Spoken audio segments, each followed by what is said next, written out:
In today's video, I'm going to teach you how to add inventory to Shopify. By the end, you'll know exactly how to update stock levels quickly and accurately using the built-in tools in your Shopify admin. Start by opening the Shopify website and heading to your admin dashboard. This is your home base for managing your store. From here, look to the main navigation and click Products. The Products area is where you manage the items you sell, including their details, pricing, and most importantly for today, their inventory counts. If you're seeing a list of your products, you're in the right place.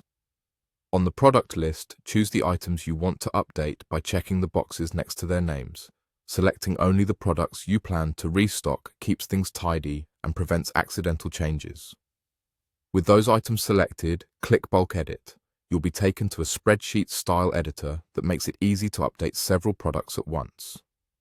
In the bulk editor, you'll see rows for each selected product, and if a product has variants, you'll see a row for each variant as well.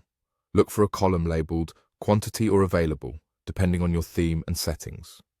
This is where you'll enter the stock levels you want to show in your store. Type the exact number you want for each item. For example, if you receive 10 new units, enter 10. If you're adjusting multiple items, you can move between cells with your keyboard to speed things up and keep your changes consistent. As you update quantities, remember that these numbers determine how many units customers can purchase when inventory tracking is enabled. Make sure you're entering the final counts you want visible to shoppers.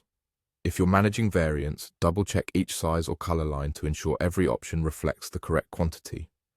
Taking a moment to review helps avoid overselling or stockouts. Once you've finished updating the quantities, click Save. You'll usually see a confirmation that your changes have been applied. Give it a moment to process if you edited a lot of items at once. When it's done, your inventory levels are live and your storefront will reflect the new availability. That's all you need to do to add inventory in Shopify using the Products page and the Bulk Edit tool. This method is fast, reliable, and perfect for restocks or seasonal updates. If you open the Products area again later, you'll see your updated quantities in place, ready for your next round of changes. Thanks for watching and happy selling.